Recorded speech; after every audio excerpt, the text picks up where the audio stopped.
What's going on, everyone? Welcome into the Portland Trail Blazers funeral.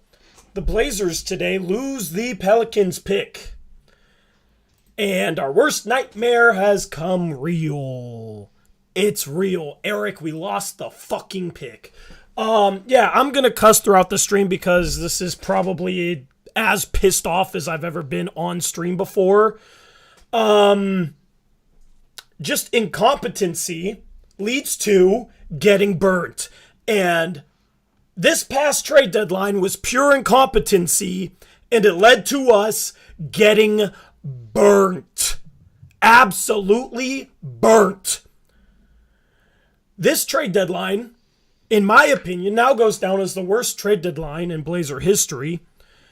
Eric, we traded CJ McCollum, Norman Powell, Robert Covington, and Larry Nance Jr. for Josh Hart, Justice Winslow, Keon Johnson, and the 2025 Milwaukee first.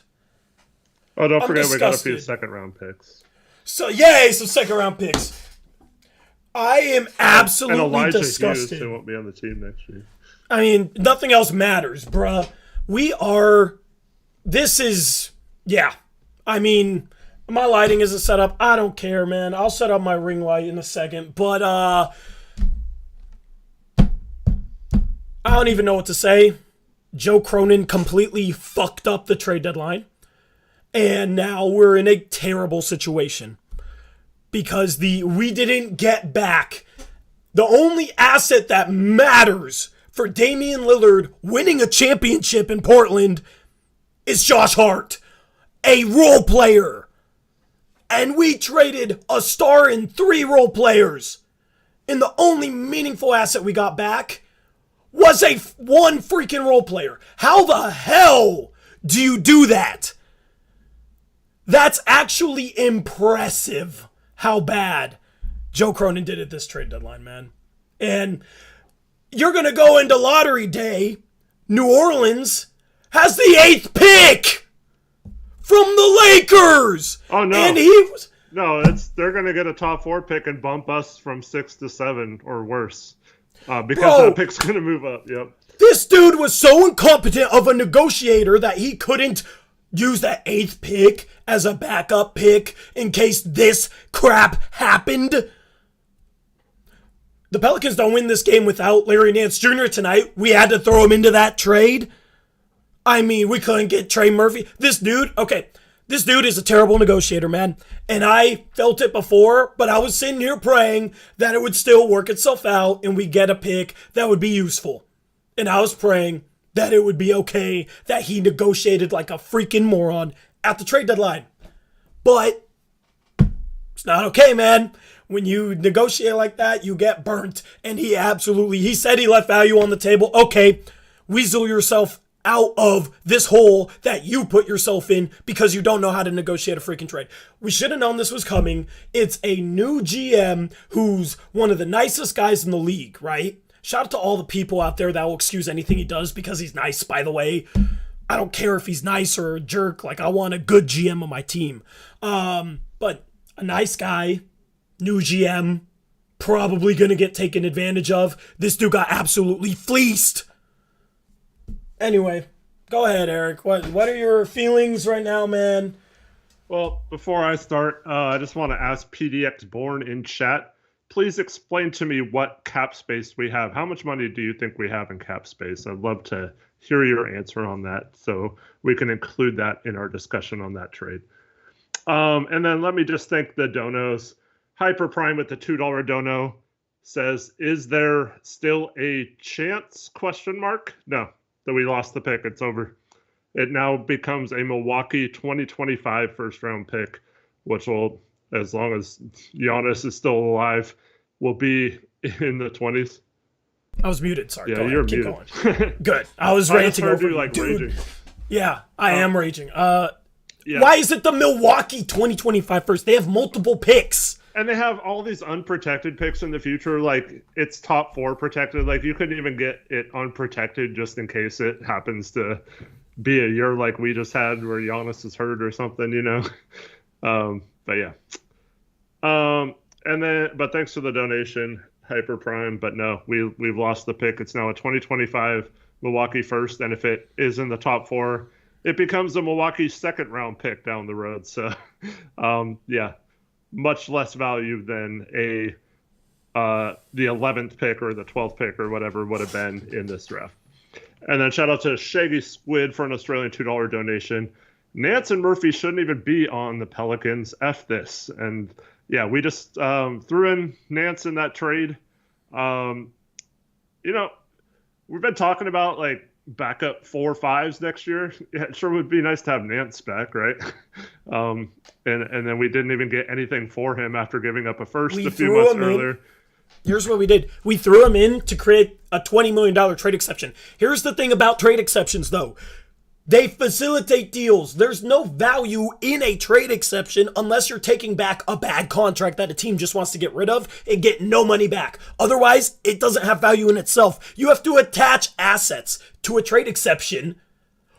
We don't got no assets other than our own first-round pick. We don't got any of our future picks. Nobody's going to care about that Milwaukee 2025 first. Keon Johnson is probably a fringe first-round value, but some teams aren't going to probably really care to have him at all. What assets do we have for that $20 million trade exception that we threw Larry Nance Jr. into that trade and screwed us out of getting their pick? Because they don't win without Larry Nance Jr. He was great today. They were able to match the Clippers small ball because they had Larry Nance Jr. So what the hell are we doing? That's like the most that pisses me off, man. It's like he threw in Larry Nance Jr. to create something that facilitates deals if you have assets, but the piece that he threw into the deal helped us lose assets. And this isn't hindsight. This is stuff we said at the time of the trade. You can go back and watch those streams after they happened. We specifically said, this was my point this entire time.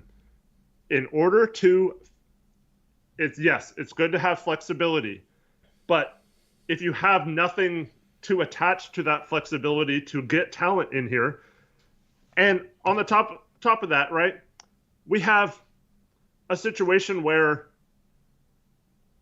it's very likely a star could become available, and now we don't have the contracts to trade for him because they make more than our trade exception or more than the cap space we have, and we don't have the contracts. It could be after we cut Bledsoe because no one wanted him before his guarantee date or whatever, right?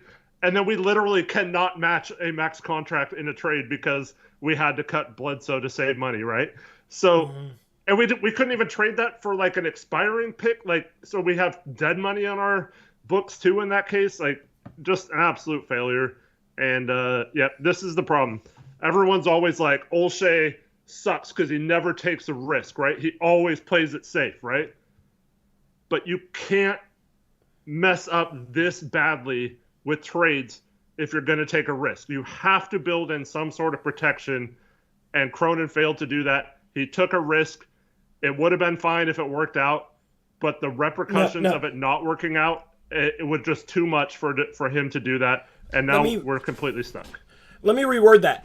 He took a risk where in the best case scenario, it's still a situation where like, we still got kind of screwed, but you can handle it. Mm-hmm. It wasn't even a high reward situation. It wasn't a high asset yield situation in the best case scenario. It was like, okay, I can stomach this because we got the Pelicans pick and Josh Hart. It still wasn't a great return at all. So it was either, okay, or we get screwed. And he didn't mitigate the risk by negotiating properly.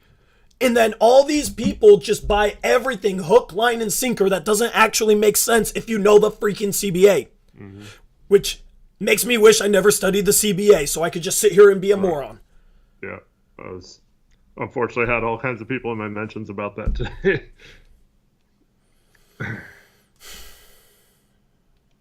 Yep.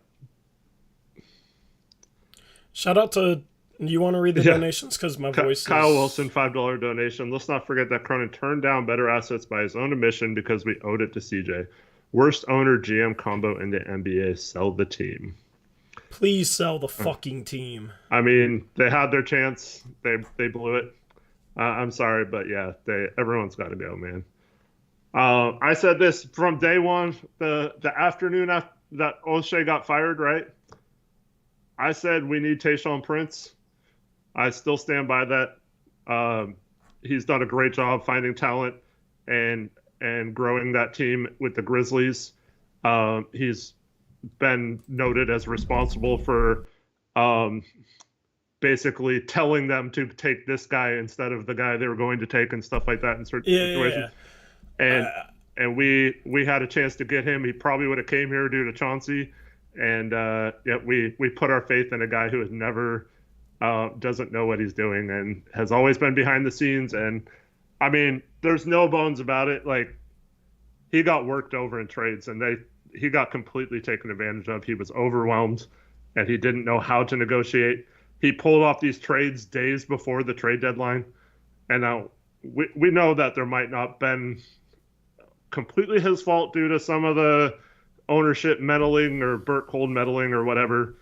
But to make those trades when they did, it wasn't like, oh my goodness, this is the last second before the trade deadline. If we don't make this deal, we might get stuck with CJ's contract and not be able to do anything we want this summer, right? It was days before the trade deadline, and in the case of the Norm Rocco trade, 6 days before the trade deadline. So you had no idea if a team was going to get desperate or not. All these people saying they had no leverage, you have no idea how much leverage they would have had. There were so many teams like the Lakers, the Bulls, the Hawks, teams that did nothing at the deadline that were desperate to make moves at that time, and they end up doing nothing. If we have quality players that all those teams would have been interested in and were rumored to be interested in, we probably could have gotten something done where we got more value for those guys. So it was just a failure all around. We shot our gun off too early, right? And then we didn't even get good value with those picks. So it's one thing if you make a trade and it's a good trade and you do it early, but to do it early and to not get good value on any of the players you trade out, you basically gave them all away at this point, and that's just ridiculous. And I don't want to hear from anyone that those contracts were negative value and that's why we had to give them away or whatever. That's BS. Yep. I gotta go off. You'll love this comment. Pat Mack says, I've been a long-time supporter of this channel, but Tori's constant pessimism, even through the good times, has been discouraging to listen to.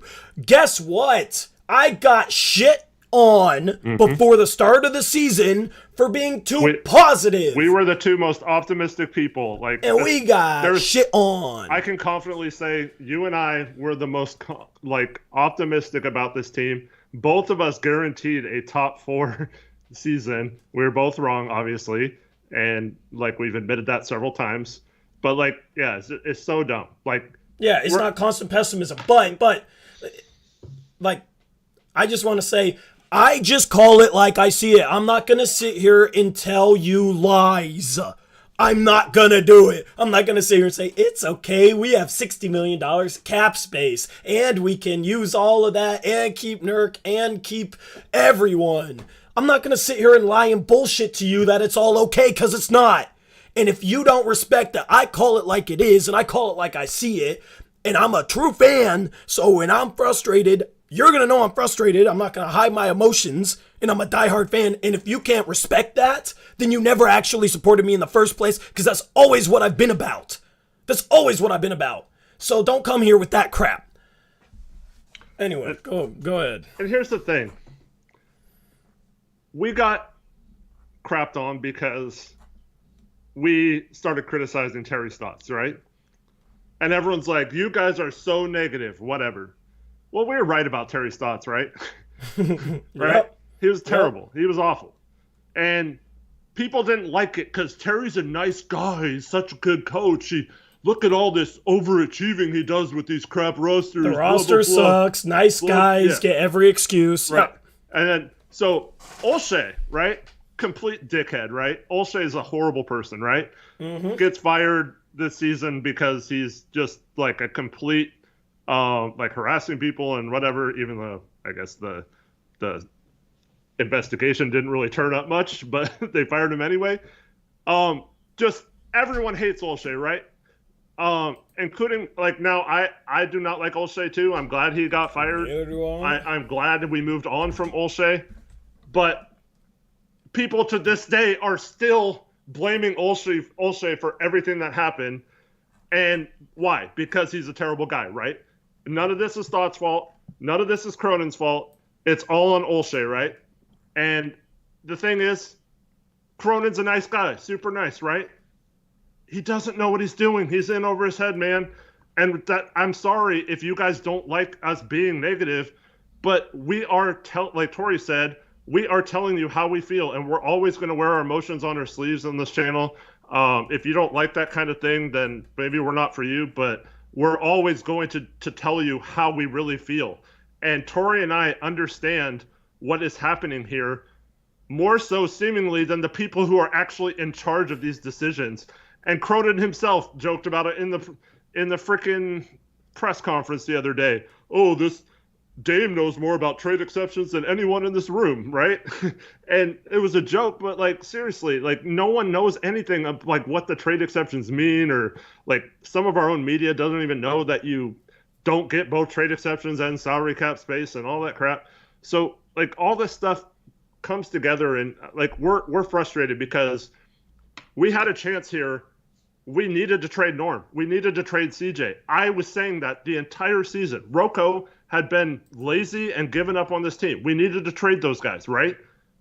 But it doesn't mean you have to like completely tear down this team and give us no chance of building some sort of future for it. And I don't want to hear anything about, oh, we still have a chance to get a top 3 pick.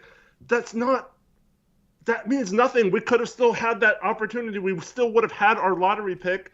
It still probably would have been a similar spot had we just had, CJ and Norm have plantar fasciitis the rest of the year, or traded them for Ricky Rubio, who's injured, and not get anything back. Or, there's so many other things we could have done to take the same way. Excuse me. And keep our own pick and still have the assets to get stuff done that they want to accomplish. But now, how are you supposed to accomplish anything? You want Jeremy Grant? I guarantee the Pistons were waiting to see if that pick conveyed, because they don't want a 2025 Milwaukee first for that. They were rumored to want 2 first-round picks at the deadline, right? And so, like, if you're a guy who's saying, oh, let Cronin do his thing, tell me what he can realistically do this summer. We are screwed. Like, this completely effed us. And I'm sorry, but it's grim. It sucks. And as a fan, it sucks knowing that we just wasted a good chance of trading those guys, getting the necessary assets. If we would have just gotten one more first, or one like a better young player like Trey Murphy or whatever, like Shaggy Squid mentions, right? If we would have just had one of those things happen, we'd be in so much better of a position right now. But we didn't get crap for those trades, and now it's a bummer, man. We're messing with it. And so here's the deal, though. Cronin can still get lucky and save himself, because we could get a top 3 pick, and that could turn into a star. Banchero could be the next Blake Griffin or something, and him and Dame formed this awesome combo or whatever. But that doesn't excuse the fact that he made it very difficult to do that, and it is going to rely on us getting super lucky somehow, and either having a team do the same to us and give us a horrible trade back in our favor, or it's going to take like us getting lucky in the draft and just hitting on a draft pick. All that stuff could have happened anyway, even if we didn't make these crappy trades. So I don't want to hear that Cronin did a good job if he picks the right player at the 3rd pick or whatever, because like I said, that could have happened anyway, regardless of what we got back in these trades. It just pisses me off that he didn't back this up with the Lakers pick. Mm-hmm.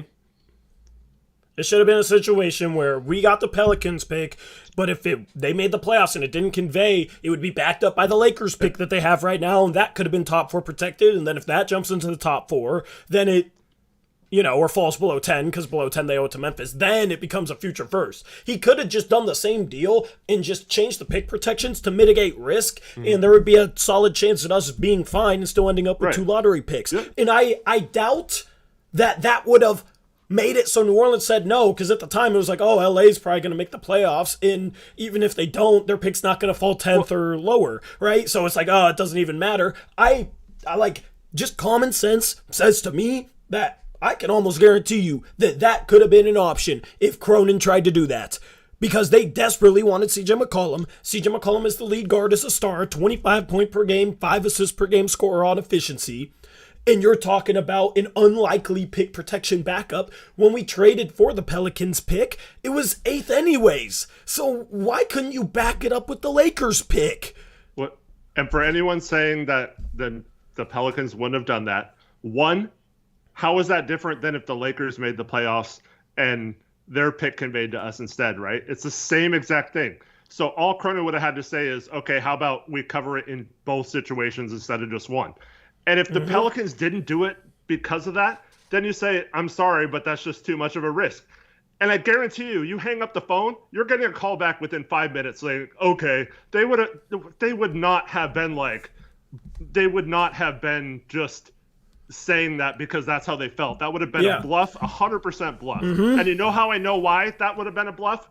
Why? Because David frickin' Griffin now, because they made the playoffs, the Hornets, the Charlotte frickin' Hornets, get the 15th pick for trading them Devontae frickin' Graham. Devontae Graham got the 15th pick, and we couldn't even get a pick better than that for CJ frickin' McCollum. Do you guys understand that? This is how bad Cronin is. They got a mid-first round pick for Devontae Graham. They didn't even want him. They were hoping someone signed him in free agency like that, and they get a first-round pick out of it, and it becomes 15th. And we can't even get the frickin' Lakers pick out of it or a better pick than the frickin' Milwaukee 2025 pick.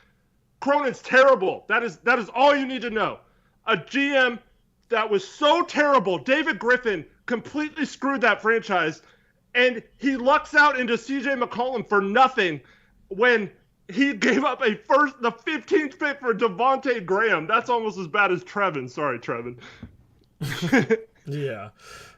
Go back to the mock-off season. So you let David Griffin, a terrible GM, screw you over, and now the Pelicans franchise, dude, I said this back in right after the trade deadline, right? There is a realistic scenario where the Pelicans could end up with a top 10 pick, and we get nothing. And they have CJ McCollum and Larry Nance, all these players, and they still get a top 10 pick, which will probably now move into the top 4 and screw us by moving our pick down, right? So they're going to get like Jaden Ivey or Banchero or something to pair with CJ and get even better, and we couldn't get anything for CJ McCollum. And that's another really good Western Conference team after we made the Clippers really good when they're healthy because we just gifted them Norman Powell and Robert will be back next year.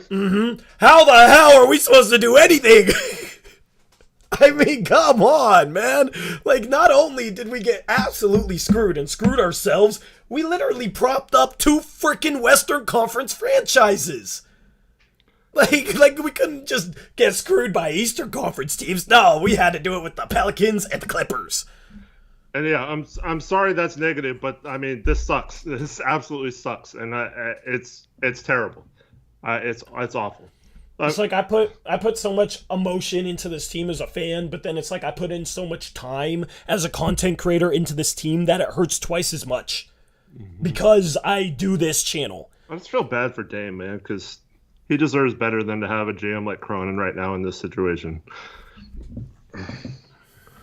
Let me get to some donos before they go too far off. Yeah, please read them. Herbert Smoking Herb by the Curb Jones, $5 donation. As a Pelicans fan here is $4.99. It won't make up for not getting our pick this year, but it's a start. We love you guys forever.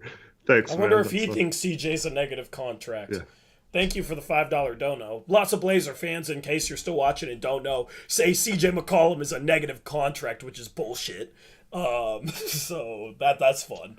But thank you for the dono. Appreciate you. Good luck in the playoffs. Yeah. I mean, no reason to root against you guys anymore. Yeah, now I'll be rooting for CJ and Nance. Yeah, why not?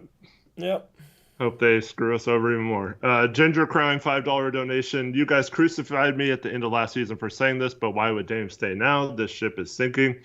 I mean, he's been sold the same bill of goods that most fans are now trying to say, but at the end of the day, Dame reiterated that once again today. He said, as long as Portland doesn't trade me, I'm not asking for a trade request. So he thinks he's good enough. I hope he's right. People don't listen to him. Yep, I hope he's right still, but he's not going to request a trade. We still have a top 10 pick theoretically, or whatever we trade that pick for.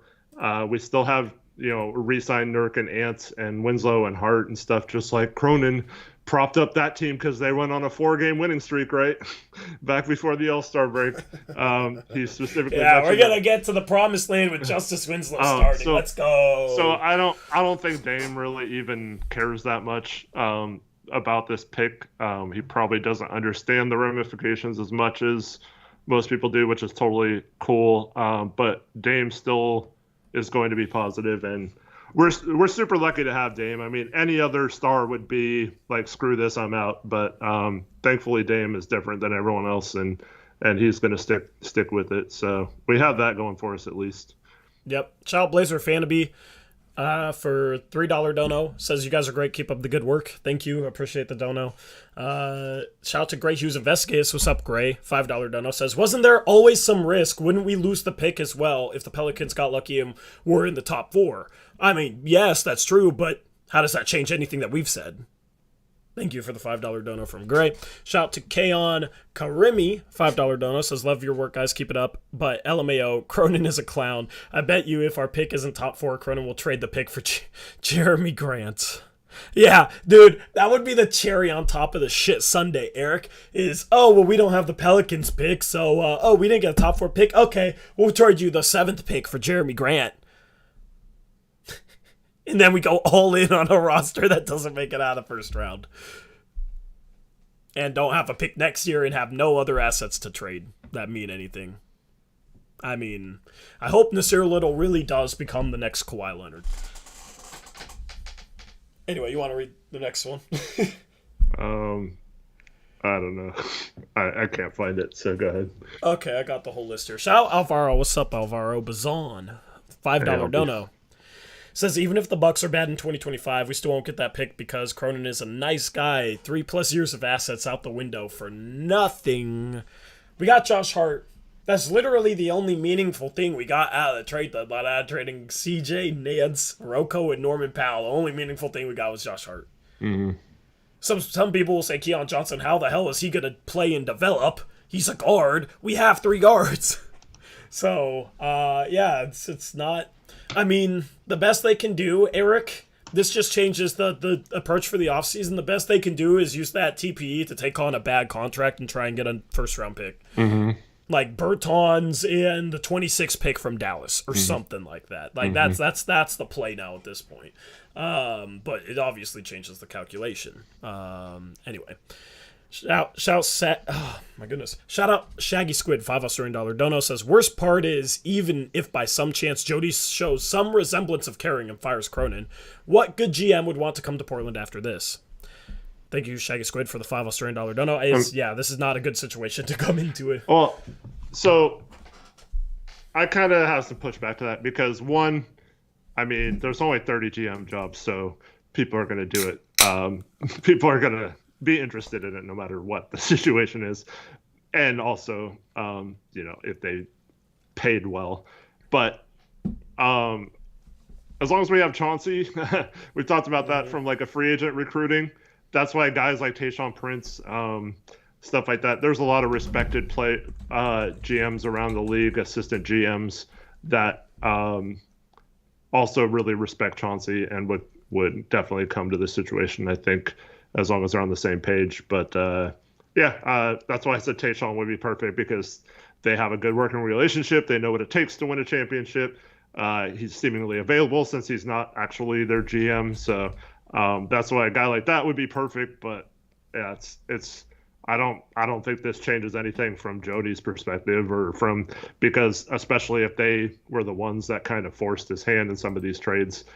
He's going to be like, well, you promised me I'd still have the job even if this didn't go well, which is probably the most likely outcome of what's going on right now. It's just going to be really hard for him to do anything about it this summer. And I mean, maybe he surprises us and pulls a rabbit out of his hat, we somehow work some sort of miracle trade or free agency signing or something, even though there's not really a lot of useful free agents. But yeah, I don't think it's a case where we're screwed and we'll never get a good GM ever again or anything. The only hope we have right now is to get the number 1 overall pick. Yeah. And if we get the number 1 overall pick, maybe if OKC's 3, we could trade down from 1 to 3, and they right now have the 12th pick because the Clippers lost. So maybe we trade down from 1 to 3 and 12. And then we sit there and pretend like, oh, well, we kept the Pelicans picked and jumped up from 6 to 3. This has gone well. I will literally tell myself that. That's what I'll tell myself. But, I mean, yeah, it's obviously not fun, man. Shout out to Adam McVeigh, $5 Australian dono. Says, Tori used this for some soothers. Your throat is cooked, brother. What a disaster. We've become Sacramento. Yeah, my voice was cooked before the stream started, if you want to know how I was reacting to this game live. All right? Yeah. Yeah, I mean, I don't think we're as bad as a team that set the record for most straight years without making the playoffs. As long as we have Dame, it's not that grim. We still have some good young players, Ant Nas. That kind of situation will have a top 10 pick still. But yeah, that's why I don't want to trade it, man, because having the future of Ant Nas and whatever the top 10 pick becomes, is still, no matter what happens moving forward, is still kind of a bright spot. The thing I'm mad about is that could have been a bright spot along with other things too. Like, it didn't have to be one or the other. It could have been both. Yep. Shout out to Steve Dog, $10 donut, says, just showing love for you guys. New supporter, watched all year. Thanks for your insight and for always keeping it real. Dark times right now, but please keep it going. Screw this year and screw Cronin. Thank you, Steve Dog. Appreciate the $10 dono, man. I don't know if we've ever interacted with you, but it's good to meet you if we haven't. We appreciate the support. Hey, Steve Dog, thanks for watching. Yep. All in this together, man. That's, hopefully this is therapeutic for people. And appreciate the dono. Shout out Shaggy Squid, another 5 Australian dono, says, thoughts on unprotecting the Bulls pick and using our future first? I wouldn't want to do that even if Cronin was still the GM. I'm broken right now. Unprotecting the Bulls pick is a really bad idea because there's a chance that this roster isn't good enough to make it into the playoffs next year.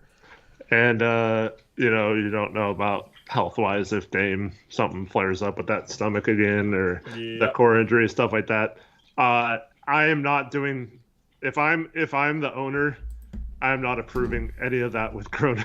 I mean, obviously, I wouldn't have Cronin in charge anymore, but I do not feel safe if I'm in a position to allow that to happen with him, Cronin, being able to trade all their future first now. Like that, I can't imagine what kind of crap he'd trade that for. Yep. Shut up, Zach. Shout out to Caleb Pendergraph, $2 donut, says, sad times. Appreciate you, Caleb Pendergraph. Shout out Henry Smart Denson for a $2 dono. There's no message with that, so Henry, if you meant to leave a message and somehow YouTube glitched out or something, let us know in chat, and we'll try and read it off for you. Appreciate the $2 dono. And then shout out, what's up, Brady?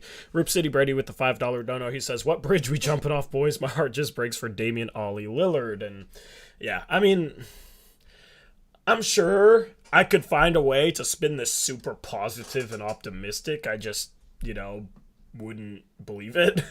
But, Dame's going to have his best year because he's going to be healthy. Anthony Simons is going to be Dame 2.0 and average 25 a game. Nasir Little is going to show that he's the next Kawhi Leonard, and we're going to get a top 3 pick, and they're going to be the next, Jabari's the next Kevin Durant.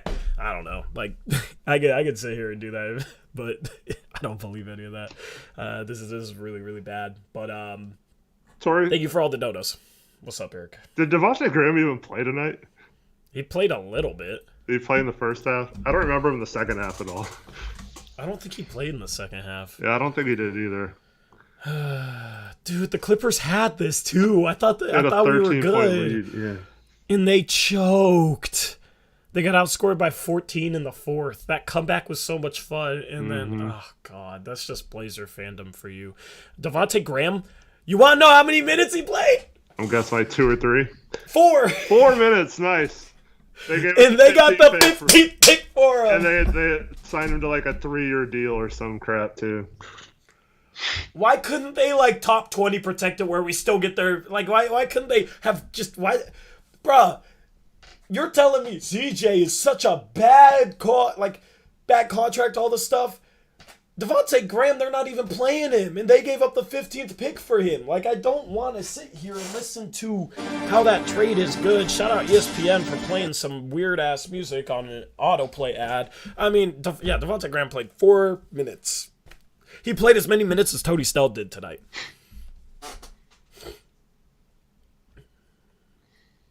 Larry Nance Jr., 14 points, 16 rebounds, 4 assists, 7 for 8 from the field. A steal and a block. But, we have to create a $20 million trade player exception that we have no assets to attach to except for our first-round pick, which there's nobody worth giving up our first-round pick for available. ESPN, shut up. Let me just mute the whole page.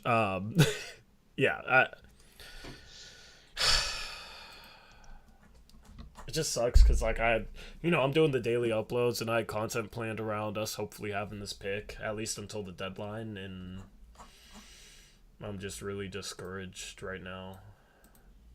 Hey, they save a little bit of cap space by not having a pick. There you go. They save like 3 or 4 minutes by not.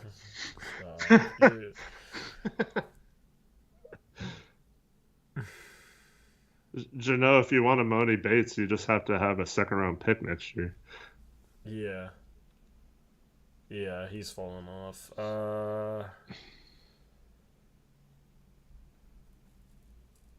Yeah. Gray Hughes, since he's so supportive, I want to answer his question from earlier. What's the worst pick we can get now? We could technically fall to 10th if 4 teams below 6 move up in the draft. Anywhere from 6 to 10 if we don't move up, and then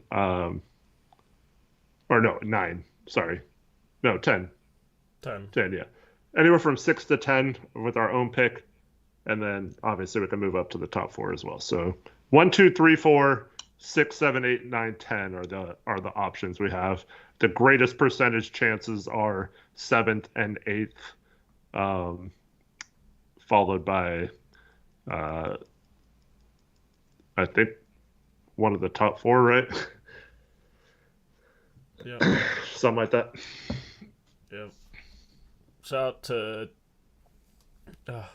Liam Best, $2 Australian dollar donut says, could Cronin fleece MJ and ask nicely for the pick? Yeah. I mean, we should get New Orleans to give up some value since we got screwed to Charlotte, and then we could give them the 2025 Milwaukee first and get the 15th pick. I mean, honestly, I want another first-round pick, man. I like this draft from, we could have had trade-down possibilities. We could have had a lot of different possibilities with that pick that are now just completely out the freaking window, and it sucks. Well, Charlotte now is 13 and 15. I mean, yeah, we that might open up some possibilities. We fall to 7 or 8, yeah. I mean, honestly, I'm not super thrilled with, if we fall to 8, I'm not super thrilled with anybody there. I'd probably be willing to trade down to 13 and 15. They're probably going to trade those picks for Russell Westbrook. Yeah, he'll get more frickin' value than CJ. Oh, that would be disgusting. And then shout out to Mook Morris 2 for a $5 dono. Says, what's good, boys? What's your ideal offseason for the Blazers? Number 1 pick. We trade it down to 3. Take one of Bankero, Jabari, or Chet. We get 3 and 12 from OKC. And then I don't know what we do with 12. We take somebody and then we go sign some. Is Nick Batum a free agent this year?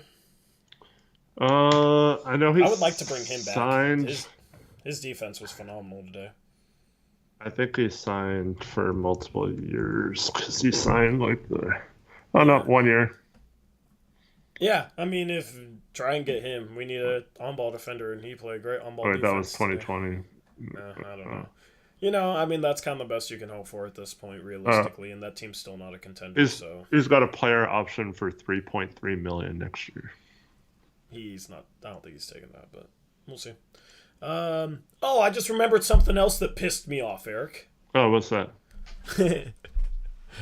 Norman Powell Make your freaking free throws, you Well, bum. I mean, the Pelicans would have won by 20 if they could make a free throw too. What were they, like 13 to 25 or something?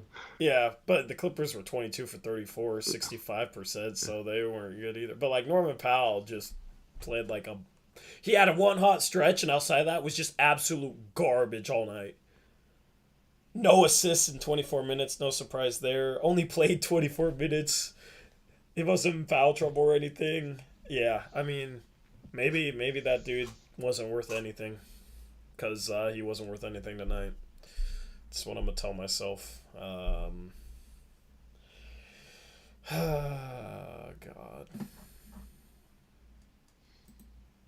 Of course this happens, bro. Of course this happens to us. Like, why did we expect that this... Like, why did we think there was a chance this wouldn't happen? Of course it happened. I mean, we said there was a chance. I think we were just No, I trying knew not there to was a manifest chance, it. but like, of course it happened. Like, we should have just expected this and, like, been okay right now. Because of course this was gonna... It wouldn't happen any other way. Paul George just catches COVID on the day of the game that decides our fate. And we need the Clippers to win. And he gets health and safety protocols. Like, of course. But Tori, Cronin set this up so the Clippers would beat the Pelicans. How was he supposed to know Paul George would get COVID? Yeah, it's a master plan. Anyway. Yeah, I don't know. We were going to do playoff predictions tonight. I don't want to do it at all. We're not going to do it anymore. I just can't have fun with it. I might post my playoff bracket on Twitter. And mods, if you want to submit your playoff brackets, submit it in, the mod chat, Discord chat that we have. And I can, I have graphics for playoff brackets. I just really don't feel like doing all that right now. If the Pelicans lost, then yeah, but they're just going to get destroyed by the Suns too.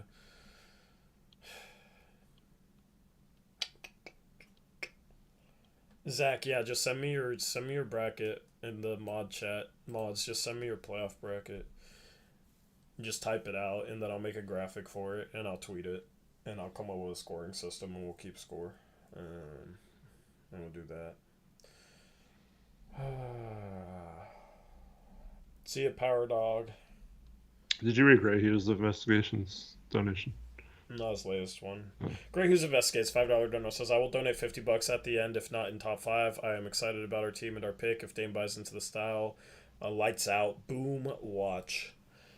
I'm glad you're optimistic, Gray. And, thanks for offering to take the sting off when we don't end up top 5. But, yeah, I appreciate the $5 dono. I mean... So Priest says the league wants to screw Portland. This has nothing to do with the league. It's not rigged. Nothing bad happened. The Clippers should have beaten the Timberwolves and been the 7th seed. They choked that game away. They don't care about Portland. They had a 13-point lead in the fourth quarter of this game and completely choked it away. Couldn't score in the fourth quarter. Went completely cold, and how is that the league screwing them over? I hate when people say it's rigged. It's so dumb. Yeah, I hate when people say it's rigged too, because no, they don't care to screw over Portland like that. And we're not the league isn't the ones that decided to give them CJ and Nance for nothing. Yeah. That wasn't the league that was like, oh, Portland, you have to make this trade with them because we want the Pelicans to be good. Is Bledsoe the Bucks' first, Keon into second enough for Grant? I mean, I don't think so at all. I don't think that Bucks pick has any value. I mean, it has some value as a first-round pick, but... if we turned around and did that, I'd be mad that we got Grant, but then it'd be like, I don't know, dude. I'm just going to try and stay sane by telling myself lies. In my opinion, here is a better scenario. I forgot who it was, but someone asked us what our offseason plan would be. Oh, that was Mook Morris too. So let me just verify this real quick.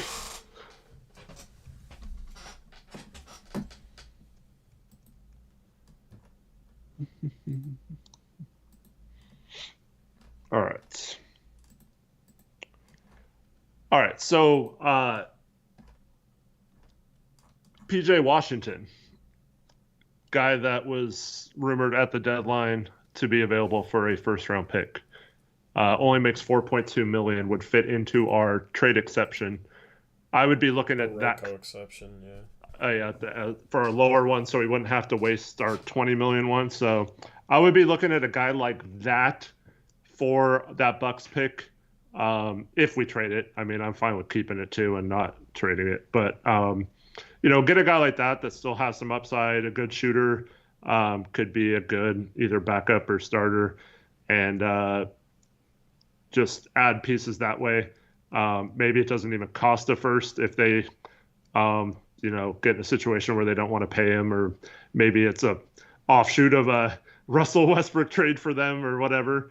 But that's a way to do that where we don't mess up that trade exception, and then maybe we can do something at the deadline with that, or later in the summer or during free agency or whatever. But still add a quality piece with that pick. And it still kind of sucks, Hart and PJ Washington for CJ, and Nance, but at least it's a competent player, I guess. Yeah, I mean, I wonder. I'd much rather do that than trade for Grant. I wonder how much value we'd have to attach to the Bucks first to get our first back from Chicago. Yeah. But that's the thing. If we did that, we'd probably just trade 2 future first for freaking Jeremy Grant, and that would be like our all-in move. Yeah. Which is a stupid all-in move. I don't want Jeremy Grant, but I mean, that's the thing is maybe Keon and the Bucks first for our first back, and then it's a situation where it's like you traded. Let me think here, because we traded that first for. Yeah, then it would be a situation where you basically traded CJ, Derek Jones Jr., Rocco, and Norm for Josh Hart. Straight up. Well, yeah, maybe you can do something with Keon's in second for someone that fits in that trade exception.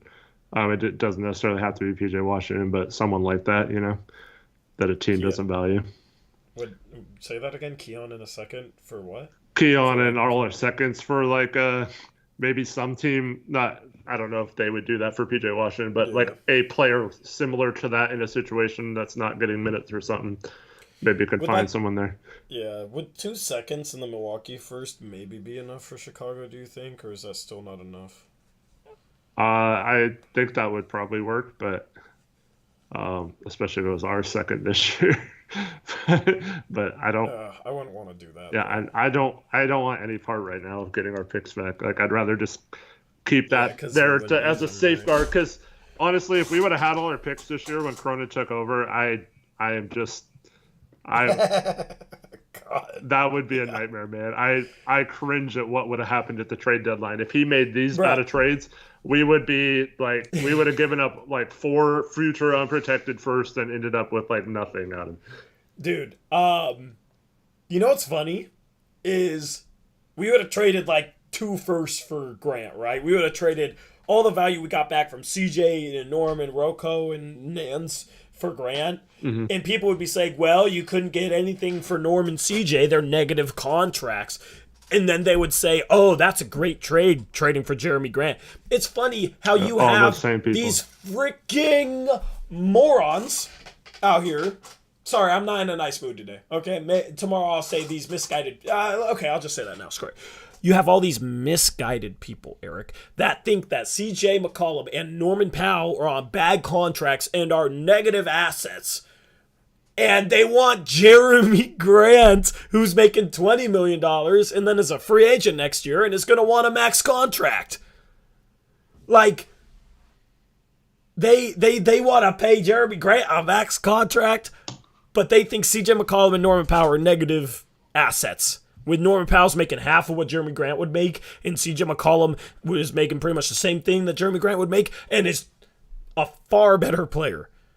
It's bonkers. It's ridiculous. It doesn't make any sense.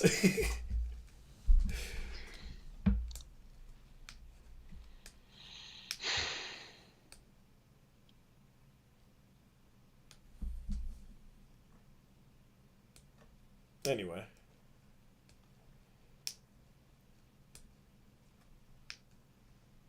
What? What's going through your mind right now?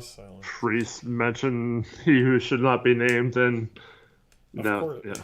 Yeah. Of course. Bruh, like, you got these. Yeah.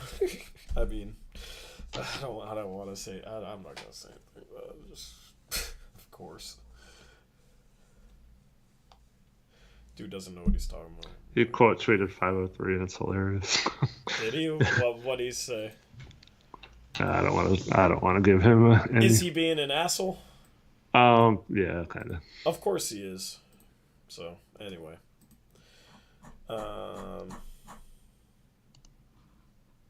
Rohan, oh, do you want us to do a Twitter space?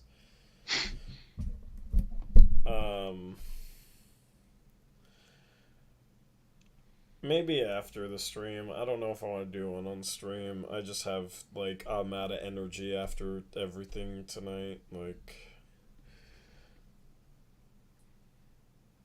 I might do a Twitter space after. I don't know. I'm just, like, at this point, I've got my venting out, and I don't know. I'm just sad. Sad. Shout out to Pim for a $10 dono. He says, Super sad man, PS Tori, you were hating on me for wanting to trade for Nick Batum this offseason. I love his game. When was I hating on you for... He was a free agent. We couldn't have traded for him, so I think you're mistaken. We were both... that was one of the players we both talked about. Signing with our mid-level exception that we had. If you're talking about trading for him and I shot that down, it was because he was a free agent, not because I didn't want him. So, anyway. And then he re-signed like right away with the Clippers. That wasn't gonna happen anyway. Yeah, exactly. So. And that's I mean, the person we were just talking about a few minutes ago, his whole shtick since the trade deadline has been, he has a plan. Don't worry. I know what it is, everyone. Well, I'm not going to tell you guys, but I know what it is, and it's awesome. So don't worry. So now that this plan is starting to crack, he can't turn on that because he's said all along that he has a plan. So if he had a plan, this wouldn't have mattered, right? Yeah, the dude just sits here and claims that he knows things that nobody knows, but he can't say, and it's all BS. Like this, like I don't know what his deal is with,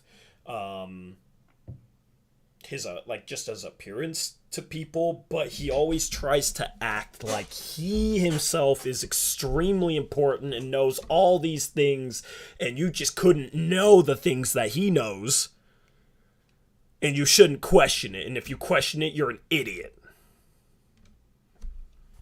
That's who we get to compete against, Derek. It's lovely. Antonio, thanks for the $2 donation. Give me hope. Is there anything? I mean, there's still ways of getting lucky out of this. Like we talked about, we could still, move up in the draft. It's still a possibility. But be prepared. That doesn't happen to be.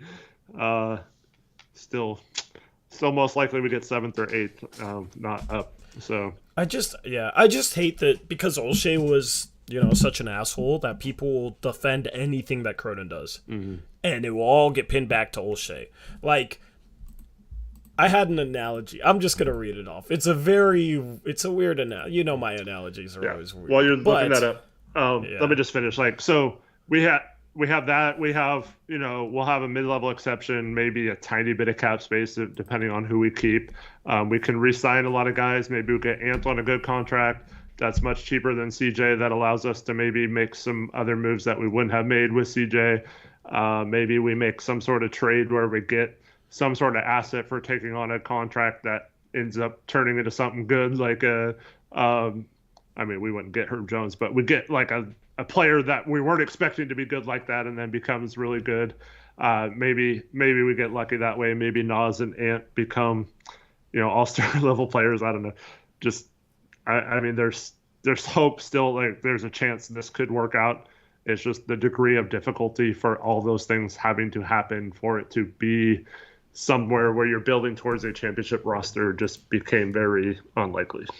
Yep. So this trade deadline, okay, it's like you have a second car worth $50,000 and you sell it for $10,000 and you justify it by saying, oh, well, we didn't need the car and now we got all this garage space and I don't know the exact person that would have given me $50,000 for it and I thought it was overpriced because I didn't really like driving the car. That is the analogy for what the Blazers did at the trade deadline. That is the analogy for it. That is what people were doing. I don't know if that's a good analogy or not, but I think that's a good analogy. Mm-hmm.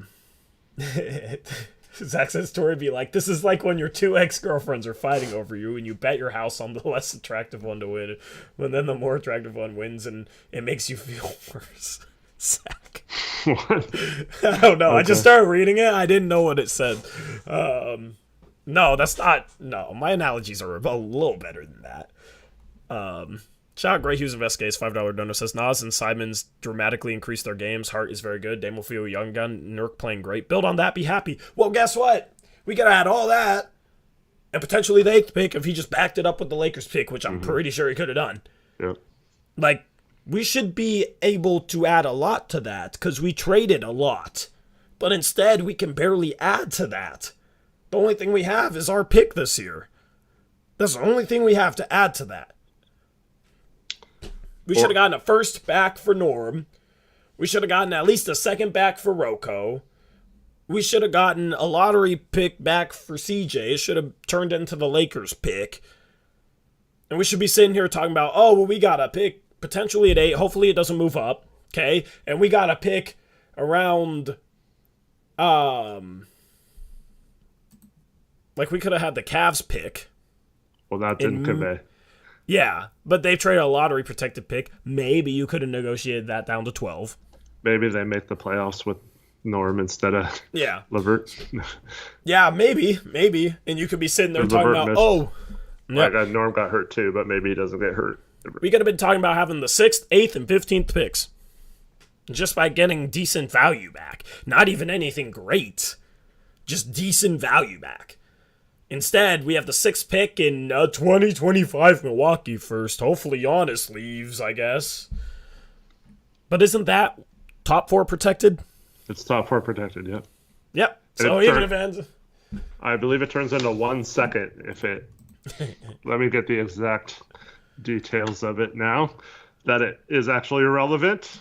I was hoping I would never have to read this part of it since it was supposed to convey. So,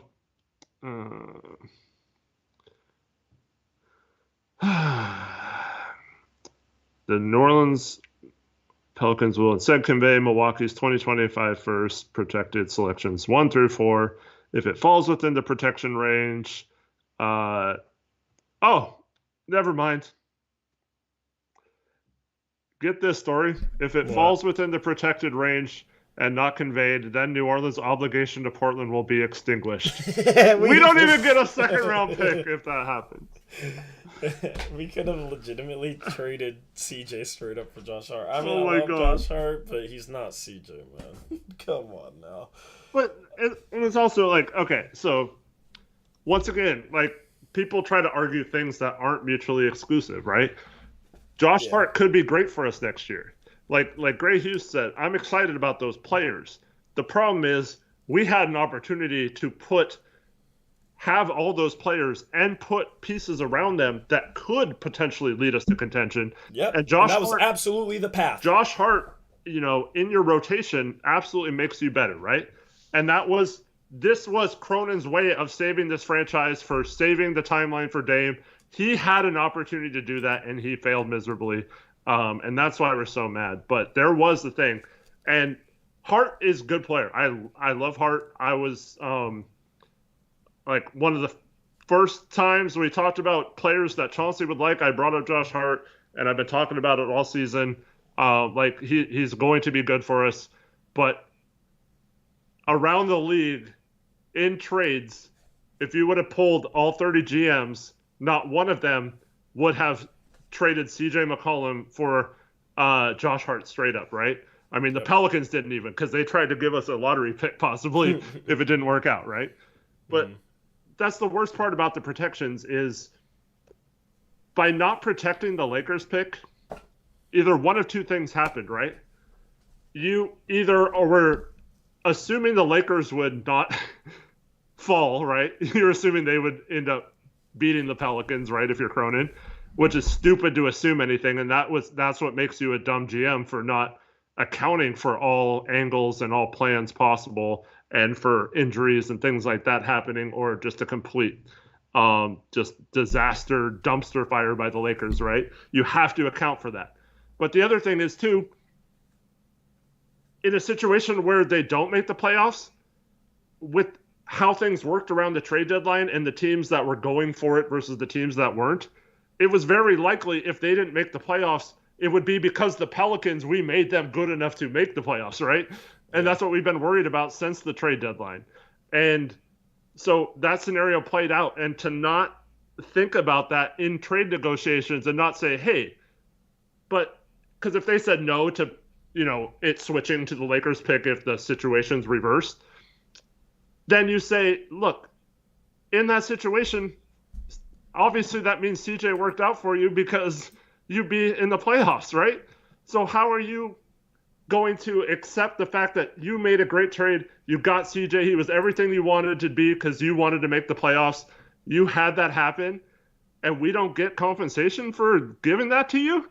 Like, we got you everything you needed in a trade, and that's one of the things Cronin said when he first got the job. He was like, part of the way you have to negotiate is you have to figure out what the other teams really want and make sure they get it too, so they're happy with the trade and all that stuff. So that's what he should have said.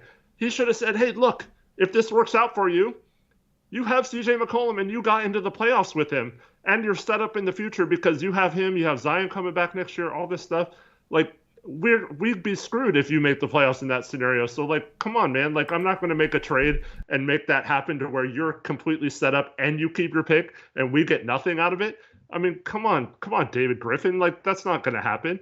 And Griffin would have said, you know what, you're right. Like, let's work out some sort of protection to doing that. Or he would have bluffed and done that, and I would have called his bluff, and he would have backed down because he's not a good GM. Yep. But he's obviously better than Cronin. Yep. Shout out to Pim, $5 dono. He says, my bad. This is First Plast L. First Plast L. By the way, I don't understand. First P, last J? Is that what he means? Oh yeah, first P last J. Oh, without the capitals. Oh, what's up? Okay, I didn't know that was first man, P. Yeah, this has been you all year. We didn't I thought the dude just stopped watching us. Jeez, man. I was literally wondering where, like, why are you on? Because that's that's an OG. Okay. Why wouldn't that be the first thing you lead with from the beginning of the season? Because you're an OG, then, bro. Like, I know, like, even the Pim account I know is an OG. I didn't realize you guys were the same person. Okay, what's up, man? That's dope. Okay, okay, that's crazy. Finally admits it. That's funny. Shout out Cole, $5 dono. Says, feels like my heart was ripped out of my chest after tonight. Damon Ant better be the best backcourt duo in NBA history next year. Still devastating. Yeah, they better be. I mean, our guard rotation is going to be good. I mean, Eric, like, at some point I will find acceptance, and I'll just say we got freaking screwed, and I won't dwell on this freaking trade deadline anymore, the fact that we lost this pick, and I'll just look forward, and it's just going to be a situation where if this team can figure out how to collectively play defense, they have a chance, because offensively they should be elite still, right? Like, offensively they should be a really solid team. They need forwards that can score the ball and defend, so that's obviously the obstacle, and that's a really big obstacle now that we don't have the assets to really solve that. But I mean, offensively you always have a chance. It just comes down to, is Dame going to be healthy enough and committed enough to really become a solid defensive player? Was the injury holding him back on that end? Can Ant become that type of guy? And we'll see. you know, and it could be fine, but it wouldn't be due to Cronin's shrewd master plan, because this plan is absolutely terrible. Like, this plan has already failed. Unless, the only way this plan hasn't failed is, like, if at the end of this plan, after giving us the runaround, he trades, like, 2 second-round picks for OG Anunoby and calls it a day. Like, I don't know what the hell his master plan is. That's the thing. Anybody that talks about, oh, he has a plan, you just have to wait and see. Well, what could his plan possibly be? Okay? Anybody that thinks he has some master plan, please just take a guess as to what that is. And if you know his master plan, don't talk about knowing it if you ain't going to share it. So, I am not...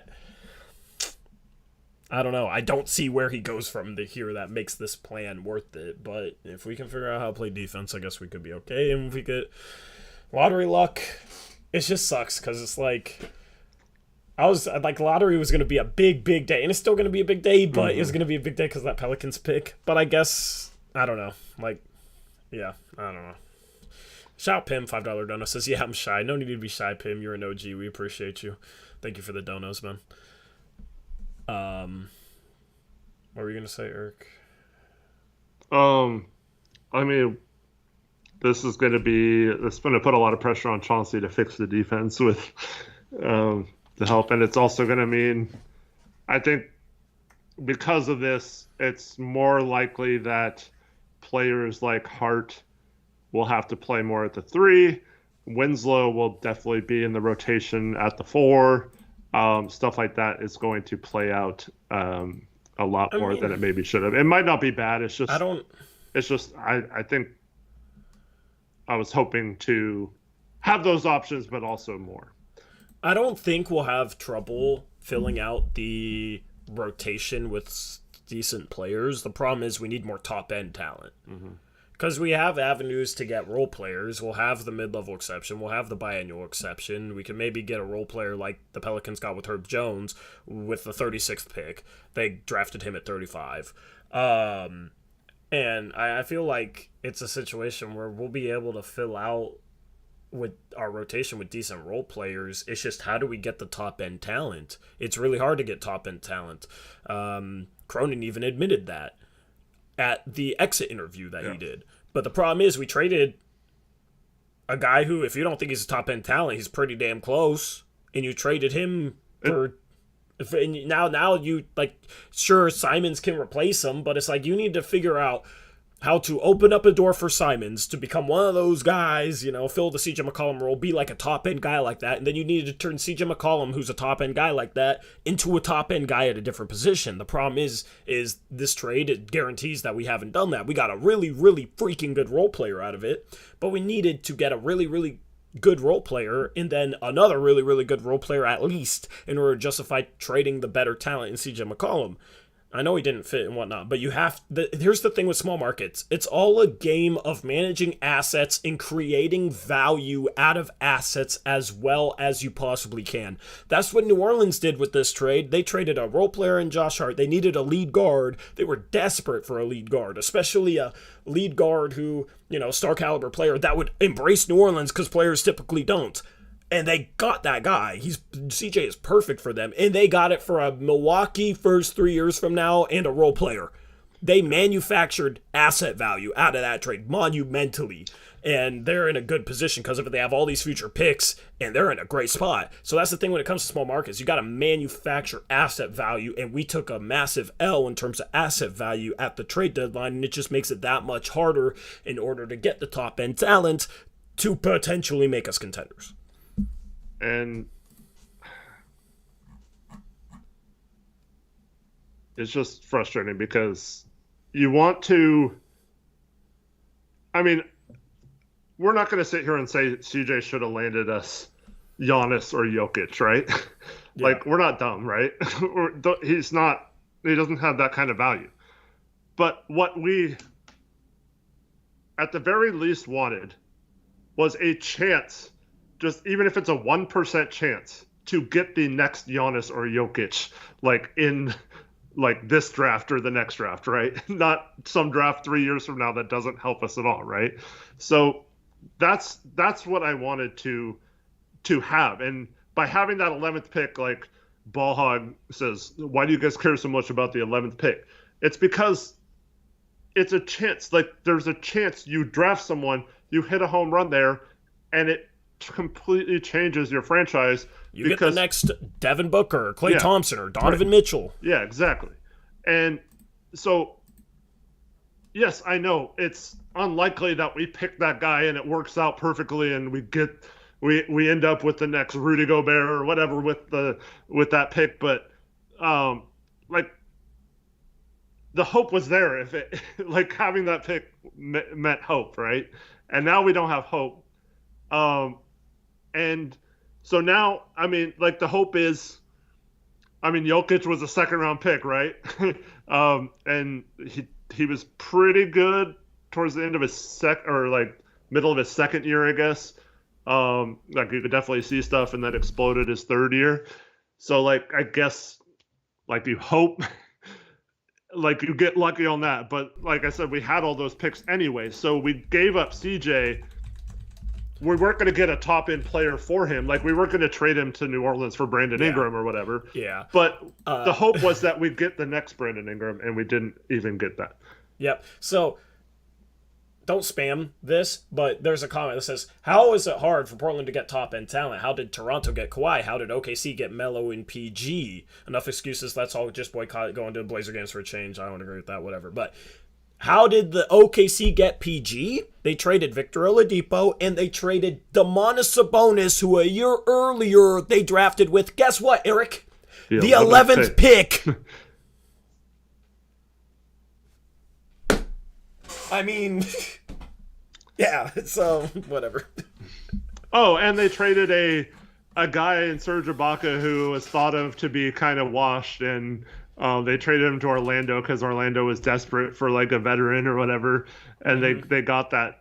They got Oladipo and that pick, I think, in that trade, or maybe the 11th pick was their own pick. But yeah, so yeah, it's. I just thought that was so funny. Like, there's the 11th pick, man. But see, this is the thing, okay? So I've heard this today. Portland has to overpay for talent because they're a small market, right? And then they can't get value in it because no one wants to stay here, right? Mm-hmm. I mean, CJ wanted to stay here. It's not like he was asking out, right? Great value. Yeah. Yep. And New Orleans got great value out of a guy that wanted to be there. Let me ask why. Yeah, why do New Orleans? Why does Milwaukee? Why did they get players? I mean, why? I just don't understand. Like, why don't you become the team that trades these teams, the small market players? These, yeah. And that was our whole point at the trade deadline. You don't give up. Mm-hmm. Like, we would have been better off trading Norm to like the Lakers for their 2027 first, because that would have had some value in a couple of years. You know what I mean? Yeah. I mean, it's all a game about asset value and asset acquisition and manufacturing asset value, and we have a lot less assets than we did at the deadline, and we're not any better. So how the hell is that a good idea? Flexibility means nothing if you don't have assets and trades. You don't get both cap space and trade exceptions, which I know is a misconception that a lot of people have. The cap space route doesn't make any sense. Eric put out a video on that. The cap space route doesn't make any sense. Everybody that sits here and suggests cap space, it's like, what, you're going to give up one of Norm, Nurk, or Ant? And then you're getting screwed even more on assets, because you're letting an asset walk for probably nothing. So how are you, like, that's the thing, is you don't have really any more than $20 million of cap space, and if you use that cap space, you have to lose your traded player exceptions. At that point, it makes more sense to just stay over the cap and use your $20 million traded player exception in a sign and trade for a free agent, instead of using cap space and losing all the extra stuff. So that's the thing, is the cap space doesn't make any sense. Absolutely makes no sense.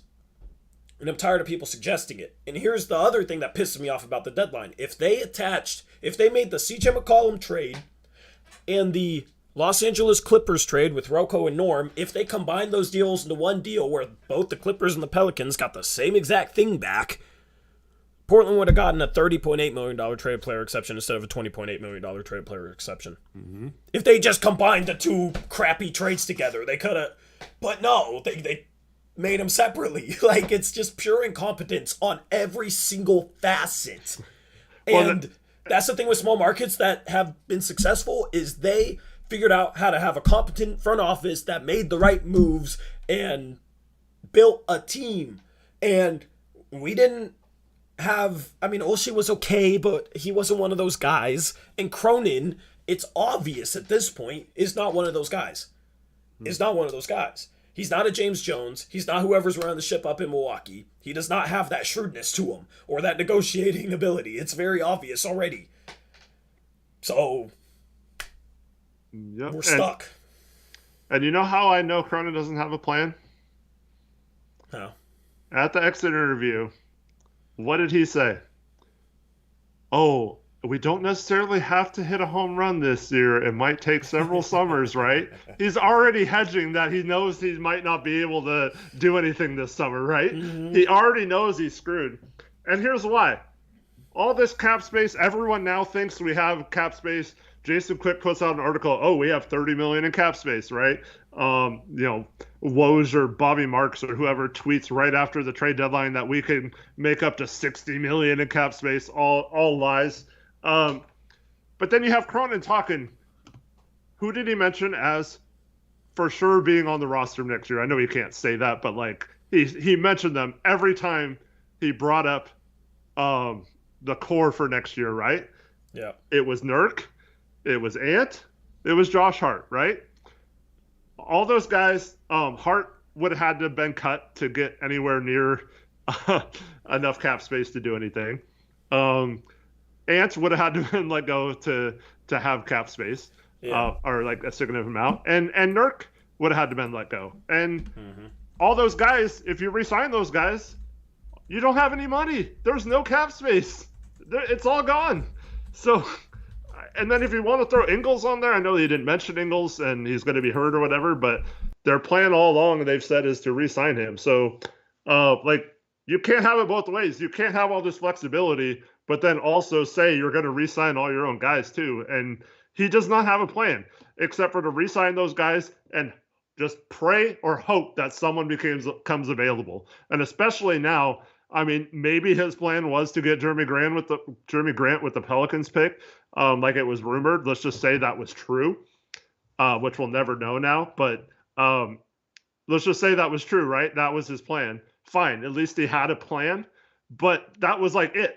We get Jeremy Grant with the trade exception. We re-sign our own guys. There didn't leave any room for anything else. So that was pretty much everything he could do. So that was either his big plan was Jeremy Grant, and now it's completely gone, and now he has no clue what he's doing. Oh, sorry, I was muted. Yeah, I was.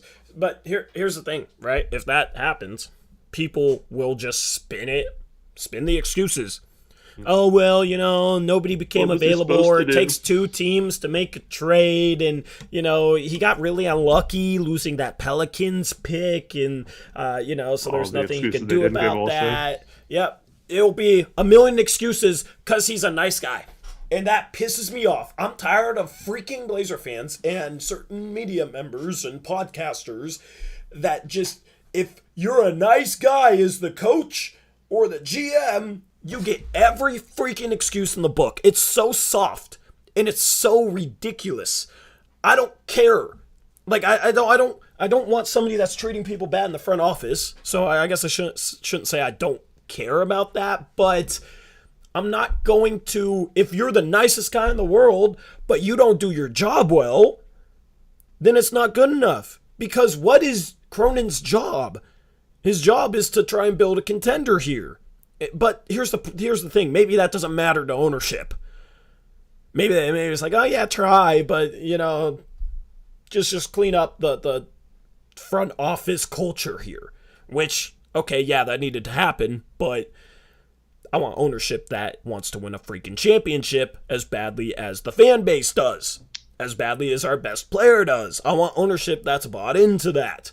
And it's just sad that you have to question that, because Paul Allen was bought into that I don't know how things would look different if Paul Allen was here, but I feel like they'd look a lot different right now. Losing Paul Allen was really unfortunate for the franchise. Obviously, it was just unfortunate, losing him in general. But for the franchise, Paul Allen was a really good owner.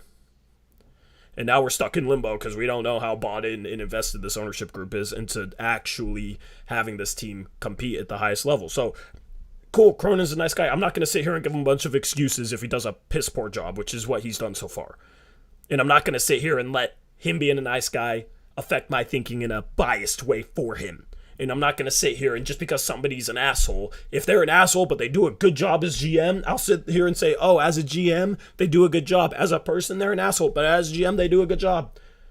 Right? And I'm not going to be swayed by that. And too many people are swayed by that.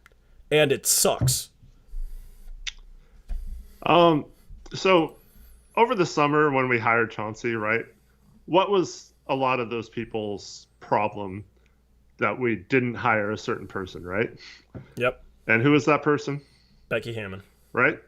Mm-hmm. So the Blazers had a chance. I actually mentioned this several times too, so this is not hindsight either.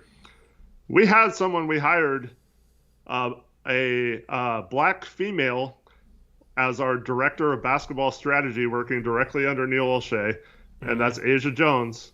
We could have saved a lot of PR and given her a chance, and maybe she would have actually had some new perspectives and some diverse perspective on this instead of bringing in someone who is just going to be exactly like Olshey in terms of horrible basketball decisions.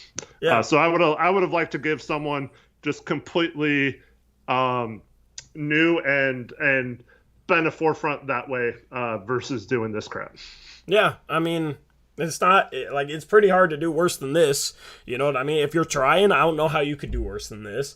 And that's the thing is I would have been down to give her a chance. I didn't know who to give a chance, just give somebody within the organization a chance. Don't give her a chance just because she's a female, but right. Obviously she had worked close to, she had worked in the front office and had some experience, so she was qualified. From the Wizards front office, I believe. So she was a qualified candidate. WNBA, but that's the thing is you gotta, you gotta negotiating, you got to be able to negotiate deals in the NBA. You can't be too nice in negotiations because it's an eat or be eaten type of game. And guess what? We just got eaten and the Pelicans are eating right now. And we got eaten. Okay? It's an eat. It's not some fairy tale, oh yeah, we're all buddies and we're going to help you out and you help us out. And no, each team is trying to get the most freaking value they can. They want to extract every drop of value out of you. Okay?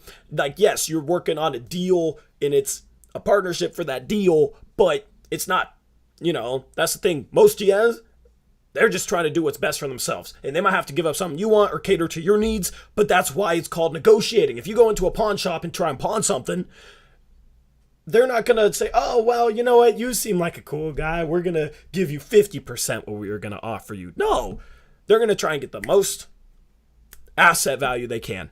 And this ties back to asset value. They're going to get the most asset value they can. So you got to be able to negotiate that properly. And if you're too nice of a guy and don't know what you're doing, you're going to get eaten. And that's what happened. Cronin, great guy, man. Nothing personal. If Cronin's watching right now and I've upset him with something I've said, I feel bad that I upset you on a personal level, but it's not personal. On a professional level, you haven't done a good job. Okay? And if you can't be honest with yourself, then you shouldn't be in this job. And if you can't handle the criticism that's based on you doing your job or not doing your job, then you shouldn't be in that job. Okay? But that's the thing is I have to question whether he's too nice as a negotiator. He's too nice, and the way he comes off in interviews, it's seemingly like he just let people take advantage of him in negotiations. And I have to sit here and wonder if that happened, and the whole excuse is he had no leverage. Well, you can create leverage. Look at what Daryl Morey did with Ben Simmons. Everybody was saying, oh, they got to trade Simmons. The longer they wait, the more they're going to get screwed. He got an all-NBA player for him, right? Because he extracted as much leverage out of the negotiations as he possibly could. And I don't think Cronin has done that. So it's frustrating. I wonder if he's too nice. Well, to push back against the people who say that he was kind of hamstrung by the negative contracts. Do you think the Pelicans think CJ is a negative asset right now? Absolutely not. Do you see that? We had a Pelicans fan donate earlier in the stream, and he's like, "We love you guys for giving us CJ." Is like the face of their franchise now, and like, I mean, Ingram's better than him, but like he's like people love him. He's embraced the city. He's everything that they've been waiting for in a basketball player to come to New Orleans and want to be there and want to be the face of the franchise and all that stuff.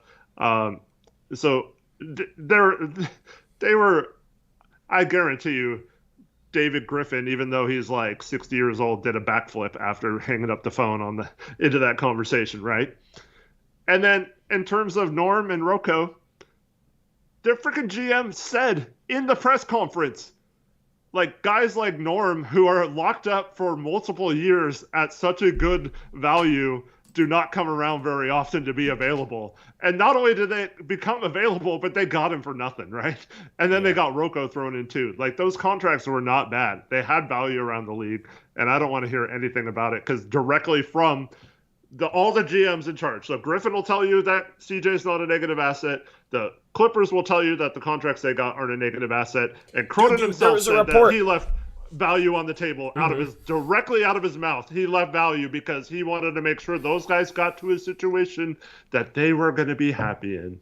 Yep, let's make other people happy instead of our own freaking fan base. Like, come on. Dude, there was a report out of the Clippers front office. They were shocked. They were shocked that they were able to get both those guys because they didn't have any assets. Right.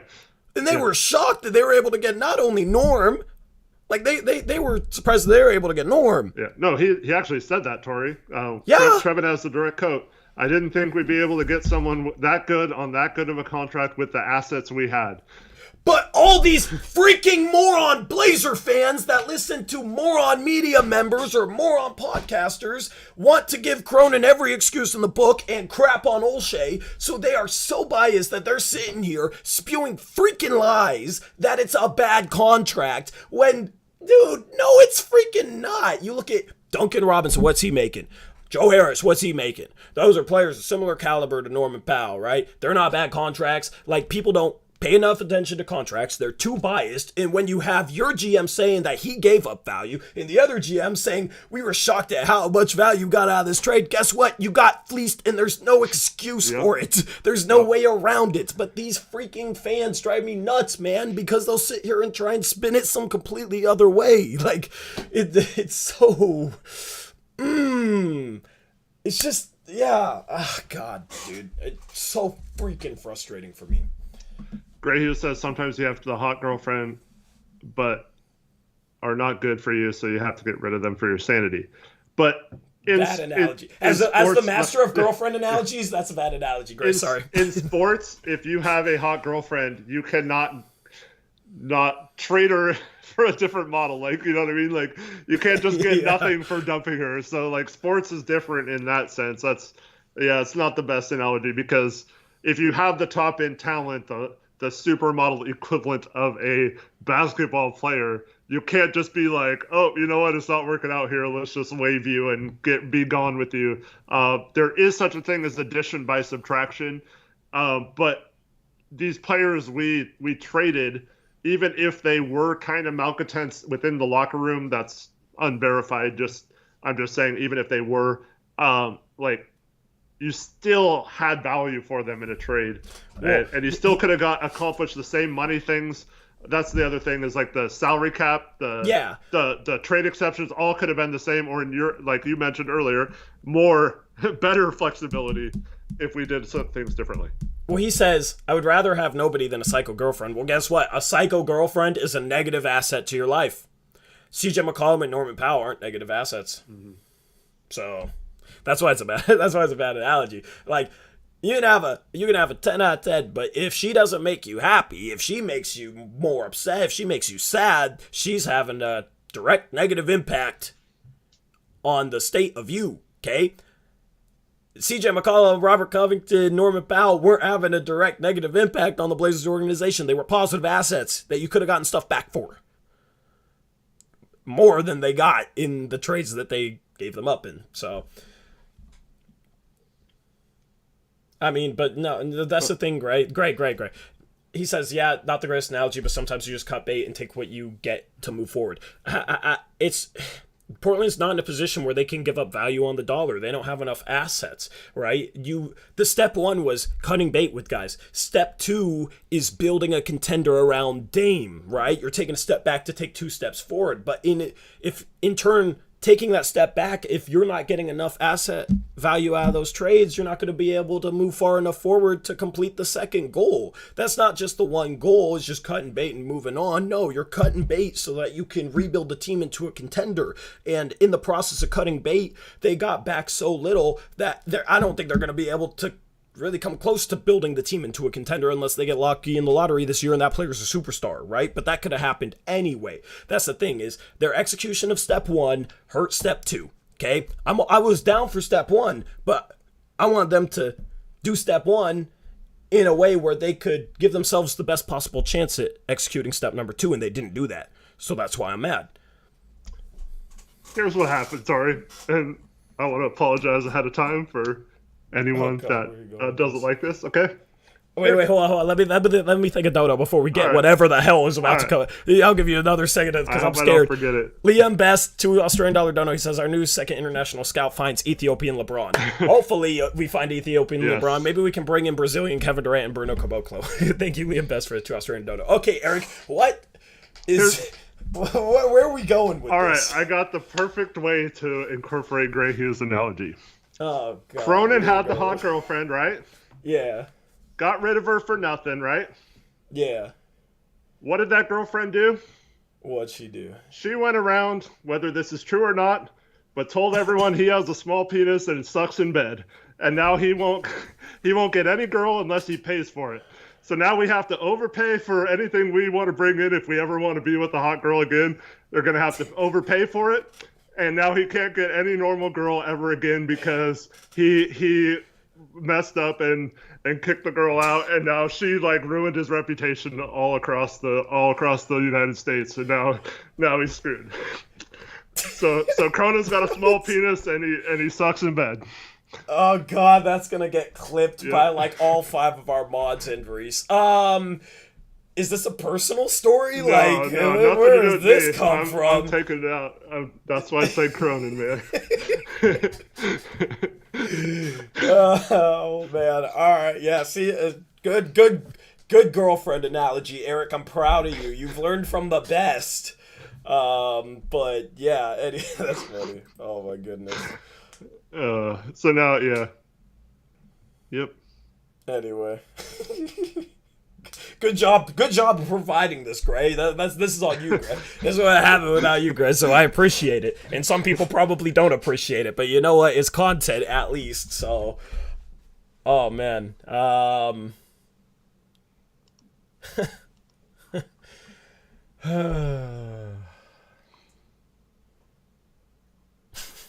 Madam Mobile says, holy shit, I just learned how to clip.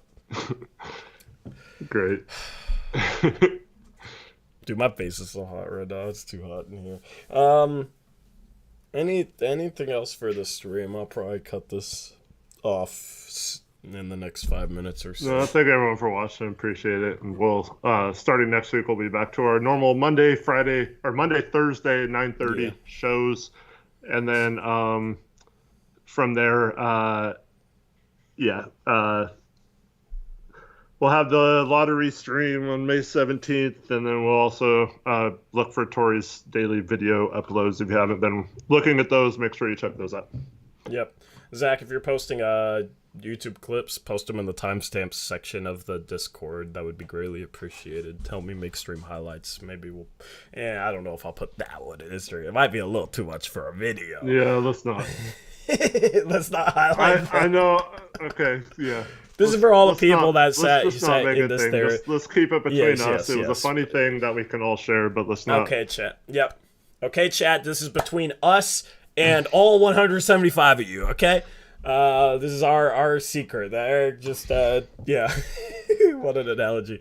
My girlfriend analogies are PG. He went all the way to rated R. but I am here for it. Anyway, yeah, thank you to everybody who donated tonight. Hopefully this was therapeutic for you. This was obviously an extremely frustrating development, and it already kind of feels like the Blazers offseason is kind of screwed before it even gets started, but we'll still have content for you. Honestly, I might need a day off tomorrow.